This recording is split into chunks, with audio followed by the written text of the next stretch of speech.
All right, guys, welcome to another episode of the Jake Shields podcast on tarpsoffsports.com. Jake, how's it going, man? How's that weather? Cooled down yet in Vegas or Yeah, what?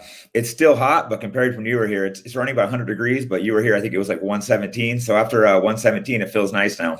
Yeah, I don't think it even dropped below even close to 100 degrees, even at night that week we were there. Even in the nighttime, it was still burning hot. So 100 must feel real nice to you. It was crazy Yeah, coming back here. I had to wear a sweater for the first couple weeks because it wasn't that warm when I got back. It was raining. It was freezing to me. But I want to talk about something right off the hop here. We were talking last week. It was you, me, Din Thomas. Great interview, great guy. And we're sitting there. And I can't believe how funny this is. The week before we had kind of, tossed Conor the benefit of the doubt right after he does something crazy. And we're both like, shit, I wish we didn't record a podcast, give him the benefit of the doubt.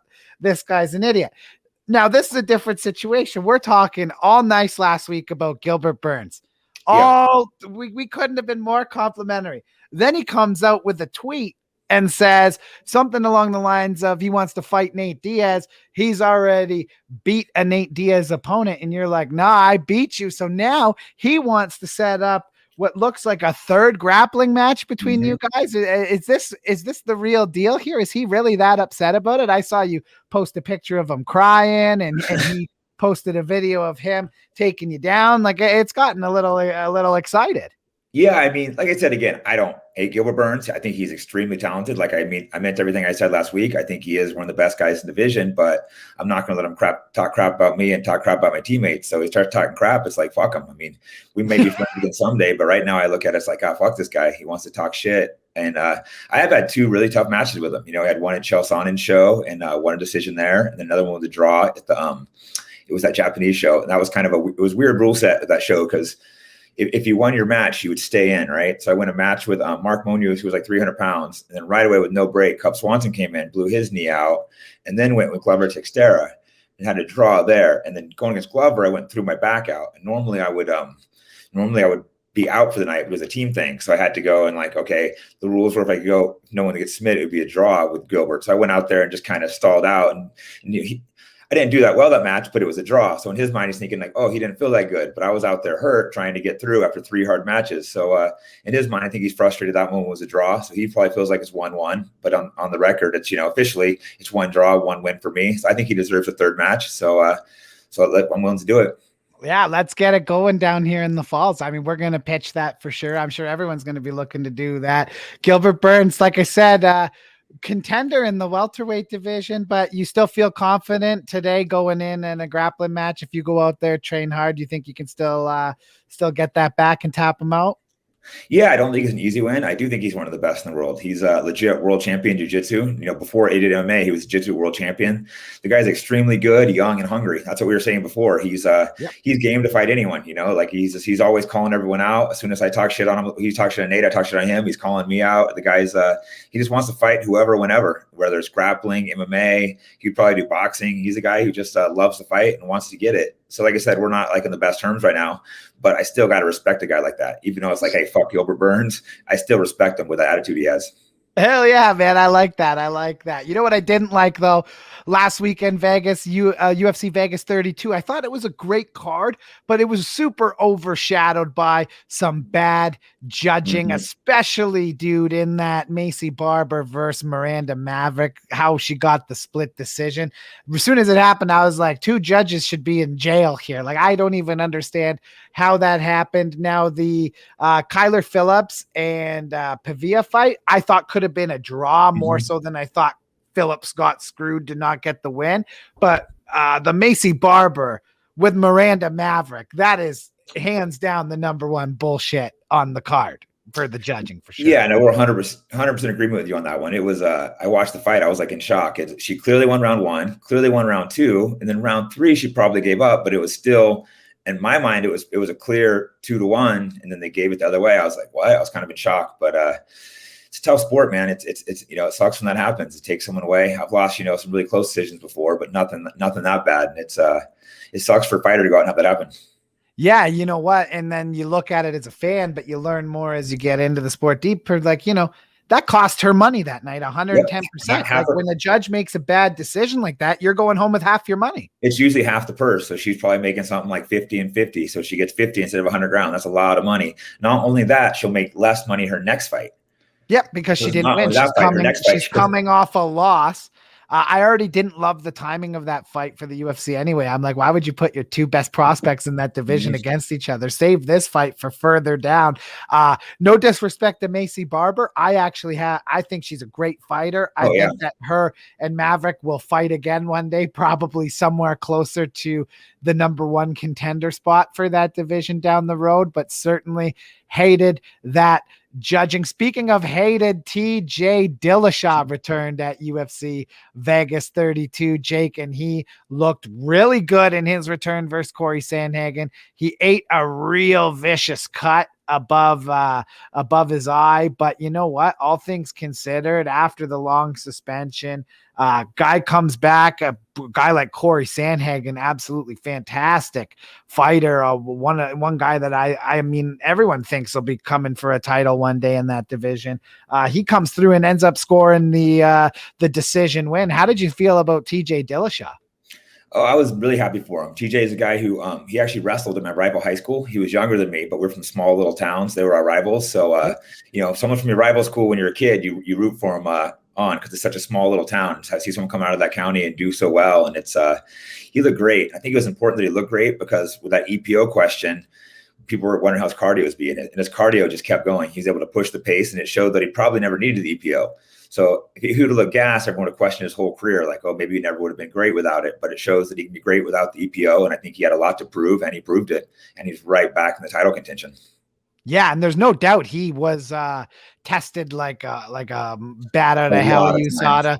They'll test you like a motherfucker, those people. I talked to Jeff Leguincy. I think when you were there, I remember he was at that bar we were at. I talked to him, and he said like guys like TJ and stuff after that, they just get tested over and over. Once someone's been once they're on the suspicious list, they just hit them over and over. So I don't know how many times he said, I can't remember, but it was like 10 times, 15 times, something like that. They've tested him since then. Even when he was on suspension, they were constantly like testing him, trying to make sure he was clean. Yeah. And you know what? It's a testament to, listen, the guy paid his time now. All these media people, I saw a lot of negativity around Dillashaw. Listen, he did what he did.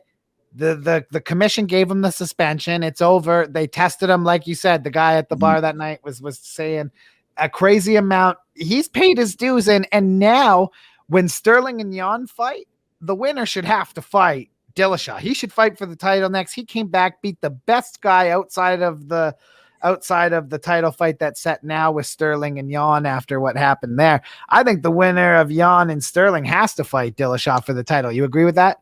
Yeah, I mean, there's actually a lot of good guys in that weight right now. That weight's stacked, but I think TJ deserves it. He did his time. I think it was 2.5 years he sat out without fighting. That's right in the middle of his prime. That's a long time. I mean, clearly it was bad what he did, but I mean, he paid the price. He's off the drugs, and he still looked like he's still at the top of his game. I think he deserves a title fight. I would love to see him versus Jan. That would be a great one. I think that would be an incredible matchup. Speaking of incredible guys, we have an incredible deal for you listening to this podcast today. Go on over to FusionFightGear.com and use promo code JakeAJJ for 20% off your order. Grab yourself a gi, grab yourself a rash guard. They got tons of branded stuff. Looks real cool. And for the people in Australia or New Zealand, do yourself a shoey and then go over to Pancho Michael, PANCHO Michael.com.au, and you will get 20% off there as well. Jake, moving across the promotions now, we're actually covering all three of the major promotions today in today's episode, but Pitbull is back. It's the finale of the featherweight the Grand Prix, and it's Pitbull and McKee. AJ McKee is 17-0. How do you see 17-0, yeah. How do you see this fight panning out? I mean, I'm so back and forth because Pitbull's Pitbull till he's not. He's one of the most dominant maybe the most dominant fighter outside of the UFC, in my opinion. And then you have AJ McKee, who's just an unstoppable force, like barely gets touched up at all in any of his matches. Looks almost like this is a true clash of the Titans. And this fight has the ability to go like down as one of the fights of the year, in my opinion. Yeah, I mean, I've been so back and forth in this fight who I think's going to win because Pitbull has more fights. He's fought probably tougher competition, but AJ's just running through everyone. 17-0, younger, taller, hungry. Yesterday I was thinking Pitbull would win, but today I'm leaning towards McKee. So tomorrow I don't know who I'm gonna be picking, but at the moment I'm gonna go and pick McKee. I just feel like the youth, the size advantage, he's got good submissions, good stand up, good wrestling. He's good all around. I just think the hunger is gonna push him over the edge. But I mean, Pitbull has the experience advantage. Absolutely. You saw it with the way he finished his last fight, just that violent guillotine choke. He's on a 7-fight win streak himself. Pitbull beat Michael Chandler right before Chandler went over to the UFC, knocked him out real fast. And you know what? The winner of the Grand Prix gets a nice $1 million and that belt. So yep. There is a ton on the line at Bellator this weekend. It's going to be incredible to see, and I'm really looking forward to that. Now, next week we have UFC Vegas 33 going on. Sean Strickland taking on Hall. You have Strickland training at Extreme Couture right now? Yeah, Strickland trains with us. He's a complete maniac. He's one of those guys you never want to train with because he's always angry and always goes hard. It's like one of those guys you kind of love him, kind of hate him, but he's tough and he's game. He's a tough guy to spar with. He just walks forwards and just throws punches, and he's tough. Doesn't care if you hit him.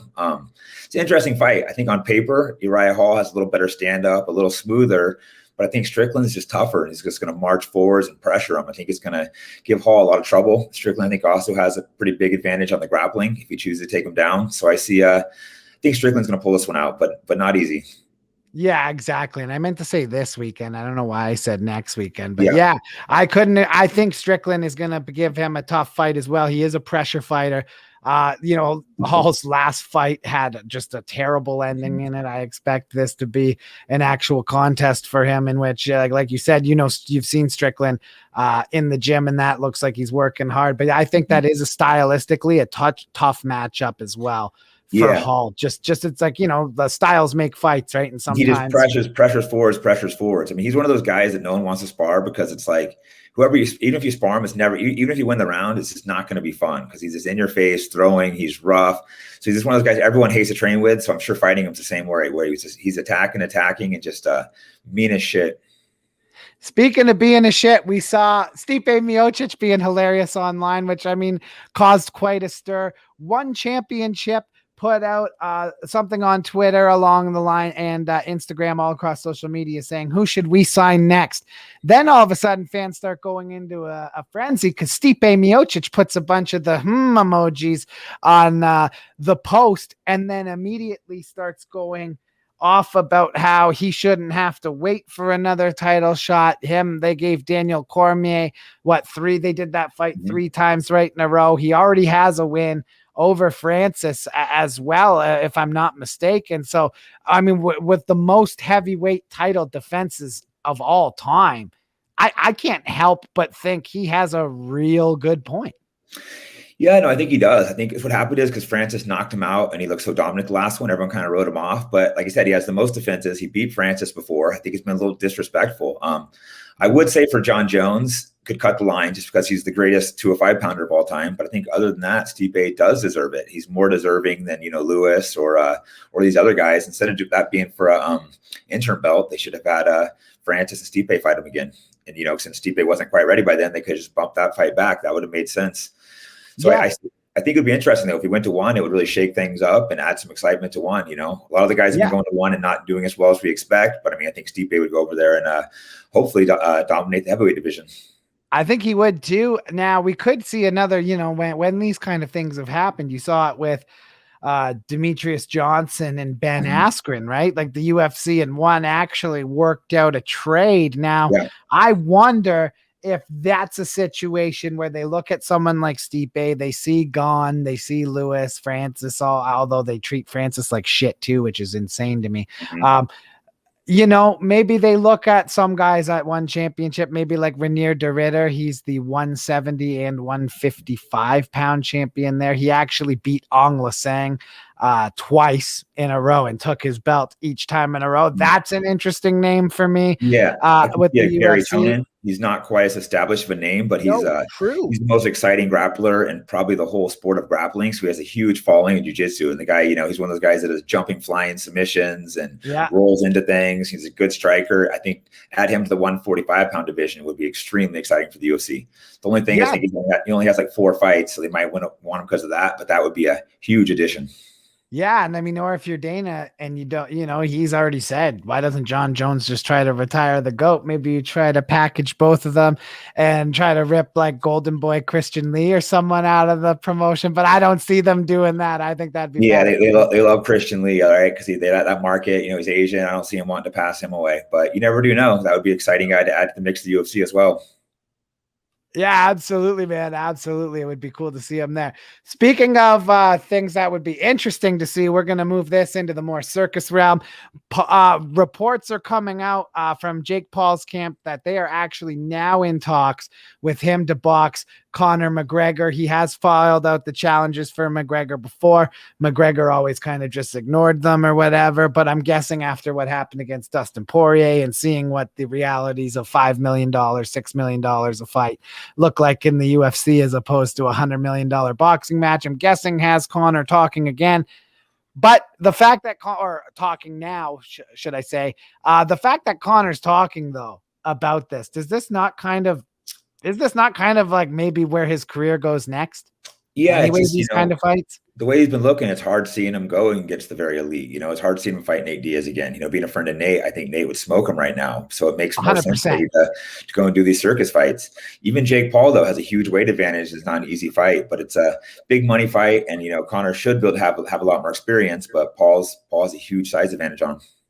Yeah, and listen, there's something clearly going on with McGregor right now. Guys, pop it on the screen here. He puts out a response to Khabib's tweet where he said, good defeats evil. So he said essentially that COVID was good and Khabib's father was evil and ended up taking it down. It seems like this guy's getting into some stuff at nighttime and just shooting his mouth off. We've seen him threaten Poirier's wife, threaten Poirier's daughter, and now make comments about Khabib's father, who we all know what Khabib's father meant to him, whether you have a beef or not with an individual person. I mean, it got so personal with McGregor and he said so many things. And even after that, Khabib's father was still like, no, we leave that in the past. Like he didn't even want any trouble. I mean, at what point does it become like enough is enough if you're like the UFC and Dana White? Because this isn't like bad Conor anymore being like, no, this is actually kind of, I don't know. Do you feel that? I feel like it's fucked up. No, I think it's really, really fucked up. I don't think the UFC will cut him because it's like, I mean, I do believe in free speech, but he's just making himself look terrible. I mean, disrespecting the guy's dad. I mean, I was extremely close to my dad. I know he is as well. And it's he's an extremely respected figure. You can tell, respected and feared among all those guys in Dagestan. And it's like to disrespect someone like that. It's one thing if he's alive, but after he died, to disrespect someone, it's just, you better be careful. I could see Khabib or maybe one of the other guys from Dagestan attacking him on site. I think a lot of those guys really looked up to that guy like a father figure, even the guys where he wasn't their father. They kind of looked up to him. Like everyone says positive things about him, even guys like Ali and Javier Mendez, these guys, they all look to this guy like, oh, this guy was a powerful figure, and sit there and disrespect him. It's like, you better be careful, where he goes. Like these guys, they might not take it lightly. You can't get away with that. And then also, respecting, putting a picture out of Dustin's daughter with like kind of semi threats. It's like, what is wrong with him? What is she, like 8 years old or something? That's just, dude, I'm going to disrespect my daughter or my father like that. It's like, maybe my father was alive. No, but dad or your daughter, those are like fighting words. And like, 100%. He's going to end up getting attacked. Yeah, man, exactly. At what point, if you're Khabib, is it like, Jesus, man, like this guy just won't stop. I got to maul his ass again. It's not just Khabib, make smash. That whole Dagestani wrestlers, they all look up to Khabib's dad. He was like a feared and respected trainer among all those guys, from what I understand, not just Khabib. All the guys looked up to him like, oh, this is their guy. Like they really respect this guy. To disrespect someone like that is, I don't know if they're gonna let it slide. No, absolutely not. Everybody loved him. Speaking of popular groups everybody loved, the Danaher Death Squad is no more. I saw you post about that. What happened there? Do you have any insight on that? And that's a little bit, but not a lot. I talked to a couple of the guys over there. I'm good friends with everyone involved, and it sounds like just a mix of like small things that broke it apart. It sounds like there's not that much hate and animosity towards each other. So I'm hopeful they still can find a way to work it out. I talked to Gordon a little bit, John a little bit, Gary a little bit. I didn't get details, many of them, because I wasn't trying to pry, but it just sounds like it was, a combination of like little things. And it's, I just wasn't expecting to see that at all this week. I was shocked, especially because, Gordon's little brother's leaving, which, John practically like raised him as a kid, so to me, that's like shocking. I don't know exactly what transpired between them. I know John still likes him. I know he must still look up to John, so when someone's that close to leave, it's just hard to understand what went on. But, I'm sure at some point I'll get the details, but I doubt I'll be able to share them. But it sounds like it's just, I don't know. I think it can get resolved still. I know Gary seemed to think a little bit more pessimistic, like, I think might be issues that can be resolved in the future. So, all right, I hope so, man. I saw that and I saw your post. I was shocked to see it. What we weren't shocked to see, we have Kamaru Usman and Colby Covington 2. It is official and it is slated to go down at UFC 268. The rumor has it it's going to be in New York in November. I'm guessing probably Madison Square Garden, something like that. But Colby Usman 2, we've talked about it. Now it's a reality. Covington hasn't fought in a very long time. Kamaru's been busy. He got through Burns. He got through Jorge Masvidal pretty easily there. How do you see this fight going? I mean, at this point, I got to pick Usman against anyone. You can't really pick against Usman the way he's been looking, but if someone's going to beat him, this is the guy. He has that pressure. He's a good wrestler. Might be able to put him on his back. His stand-up looked like it was going even with him last time, although I think Usman's stand-up looks much improved since then. So it's going to be interesting to see if Usman's just going to pick him apart this time or if it's going to be another barn-burning war. So I'm picking Usman, but expect an exciting fight. I think this is a perfect card where they should add, Gilbert Burns and Edwards for a backup in case something happens to one of them. Yeah, absolutely. Those definitely would have to be the two guys they call upon to get in. Although Nate would love to get into that one too. He really wants to fight Usman. But I would think, Edwards would make sense if something happened to one of the guys. They could bump Edwards in there to be the replacement. Hell yeah, man. I think that would be a good option for sure. But I'm with you too. Until Kamaru Usman gives me a reason not to think he's going to win a fight. I mean, like Din said last week with us, just the guy, already on the top of his game, leaves Sanford, goes to Whitman, and is like, just goes and gets a little bit more from him, and his striking just goes into a whole other level. Colby Covington, volume guy, pressure guy, fought a bit of that fight with that broken jaw or whatever he had happened to his face. He claims it wasn't a broken jaw. It looked pretty broken to me. Like he broke his face now and still won a round like with the broken face. So I think it's still going to be a war. I don't know if Usman stops him this time because I think the injury obviously made a play in that, but Usman I think he just beats him for the, 3 rounds to 2, 4 rounds to 1 kind of thing. I think it's going to be a war though. It'll be another war. Coven is going to bring it. He's a game fighter. He's in shape, good wrestling. He might get some takedowns if he really hunts for the wrestling. And, I just think his striking, Usman's got a little more power. Might could hurt him with that again. And it's going to be interesting. But who knows? That pressure in his face is trouble. He's the only guy I've ever seen push Kamaru to a level where like almost it looked like he had to put 100, like not that he doesn't put 100% into his fights. I'm just saying you could really feel the urgency and understand that like after that first round, Usman was like, oh, we're in a fucking war. Like, and it's good. He didn't back down. He didn't doubt nothing. He adjusted, but it's going to be an absolute war for that title. Cause Covington, polarizing guy, hate him or love him. Like he wants to win. Like he wants to be the champion. And I don't know much about his life after he left American Top Team. I don't even know who he fucking trains with because every interview he just says he's at Colby Covington Incorporated or something stupid. But like, I don't know who he's training with, but he certainly can give Kamaru Usman probably the best shot in the division outside of maybe Burns. Burns could maybe give him a good go again, but I don't know. That fucking right hand of Usman's now looks real dangerous. Yeah, his jab's looking great too, so it's going to be interesting. But I think Covington's the guy who could make it a tough fight. He's an obnoxious guy and a guy you don't really want to root for, but he's game. I don't know what his Really? gimmick's going to be now, though, that Trump's not president. He's got to find something else to spin to. Yeah, absolutely. Yeah. And he's actually at MMA Masters, I guess, is where he trains at. MMA Masters. Where's that at? Oh, it's in Florida, I Okay, so same area.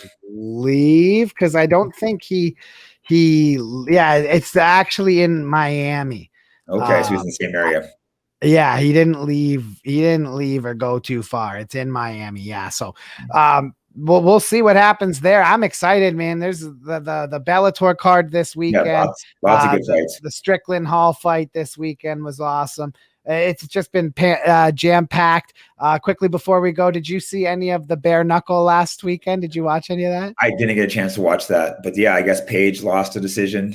To Ostrovich. Yeah, Ostrovich won, and it was an absolute shit show. Those cards are like, I don't know, like everyone looks like they're like having an extra good time, if you know what I mean. It's almost like reminds me of watching the old like Kimbo bare knuckle fights. Like you're not sure who's on crack or not. It was a circus, man. They're probably smoking crack. No drug testing.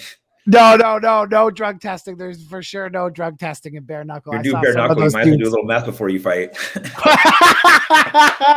Yeah, that's exactly where I was going with it. That's so funny, man. I want to let everybody know, hit the subscribe button, and we'll be back next week. Jake, thanks a lot, buddy. Cool, man. Thanks a lot, guys. Cheers.